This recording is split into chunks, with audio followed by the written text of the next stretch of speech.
നമസ്കാരം. അന്താരാഷ്ട്ര രാഷ്ട്രീയത്തിൽ ഇപ്പോൾ വലിയ ചർച്ചയാകുന്ന പുതിയ സംഭവ വികാസം നമുക്കൊന്ന് നോക്കാം. ഇന്ത്യയിലെ അമേരിക്കൻ അംബാസിഡറുടെ ജമ്മുകാശ്മീർ സന്ദർശനവും അതിനെ തുടർന്ന് പാകിസ്ഥാൻ സ്വീകരിച്ച നയപരമായ നടപടികളുമാണ് നമ്മൾ പരിശോധിക്കുന്നത്.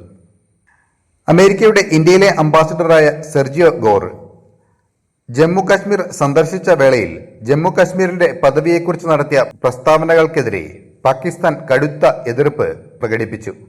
ഇതിന്റെ ഭാഗമായി പാകിസ്ഥാനിലെ US ചാർജ് ദി അഫയേഴ്സിനെ പാകിസ്ഥാൻ വിദേശകാര്യ മന്ത്രാലയം വിളിച്ചു വരുത്തി ശക്തമായ പ്രതിഷേധം അറിയിക്കുകയുണ്ടായി. പാകിസ്ഥാന്റെ പ്രതികരണം ഇങ്ങനെയാണ്: ജമ്മുകാശ്മീരിനെ ഇന്ത്യയുടെ ഭാഗം എന്ന് വിശേഷിപ്പിച്ചതിനെ പാകിസ്ഥാൻ ശക്തമായി അപലപിക്കുകയും തള്ളിക്കളയുകയും ചെയ്തു. കാശ്മീർ എന്നത് അന്താരാഷ്ട്ര തലത്തിൽ അംഗീകരിക്കപ്പെട്ട ഒരു തർക്ക പ്രദേശമാണെന്നും UN സുരക്ഷാ കൗൺസിൽ പ്രമേയങ്ങളുടെയും കാശ്മീരി ജനതയുടെയും ആഗ്രഹങ്ങളുടെ അടിസ്ഥാനത്തിൽ മാത്രമേ ഇതിന് അന്തിമ പരിഹാരം കാണാനാകൂ എന്നും പ്രസ്താവനയിൽ പാകിസ്ഥാൻ ആവർത്തിച്ചു. US അംബാസഡറുടെ ഈ പരാമർശം കാശ്മീർ തർക്കത്തിൽ ഇതുവരെ അമേരിക്ക പുലർത്തി വന്ന നിലപാടുകൾക്ക് വിരുദ്ധമാണെന്ന് പാകിസ്ഥാൻ ചൂണ്ടിക്കാണിച്ചു. അന്താരാഷ്ട്ര നിയമങ്ങളുടെയും UN ചാർട്ടറിന്റെയും പരമാധികാരത്തോടുള്ള അമേരിക്കയുടെ പ്രതിബദ്ധതയ്ക്ക് എതിരാണ് ഈ പ്രസ്താവന എന്നും പാകിസ്ഥാൻ കുറ്റപ്പെടുത്തി.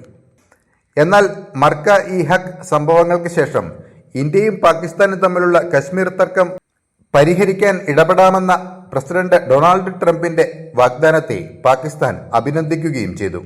പാകിസ്ഥാന്റെ അന്തിമ ആവശ്യം കശ്മീരിന്റെ തർക്ക സ്വഭാവത്തിന് അനുസൃതമായി മാത്രമേ അമേരിക്കയുടെ ഭാഗത്തു നിന്നുള്ള പൊതു പ്രസ്താവനകൾ ഉണ്ടാകാവൂ എന്ന് അമേരിക്കൻ പക്ഷത്തോട് പാകിസ്ഥാൻ ആവശ്യപ്പെട്ടിട്ടുണ്ട്. ഇന്നലെ രാത്രിയോടെയാണ് ഈ പ്രസ്താവന പുറത്തിറങ്ങിയിരിക്കുന്നത്. അതേസമയം പാകിസ്ഥാനെ സംബന്ധിച്ച് നോക്കുകയാണെങ്കിൽ ഒരു വശത്ത് പാക് അധിനിവേശ കാശ്മീരിൽ ജനങ്ങൾ വലിയ പ്രതിഷേധത്തിലുമാണ്. അവിടെ ഇന്ത്യയിലേക്ക് ചേരണമെന്ന് ആഗ്രഹിക്കുന്ന ജനങ്ങളുടെ എണ്ണം ദിനംപ്രതി കൂടുകയും ചെയ്യുകയാണ്. അതിനിടെയാണ് പാകിസ്ഥാൻ വീണ്ടും കാശ്മീരിന്റെ പേരിൽ ഒരു സംഘർഷത്തിന് മുതിരുന്നത്. ഈ വിഷയത്തെക്കുറിച്ചുള്ള നിങ്ങളുടെ അഭിപ്രായങ്ങൾ എന്തൊക്കെയാണ്? കമന്റ് ബോക്സിൽ രേഖപ്പെടുത്തുക. അപ്പോൾ മറ്റൊരു വാർത്തയുമായി വീണ്ടും കാണാം. നന്ദി.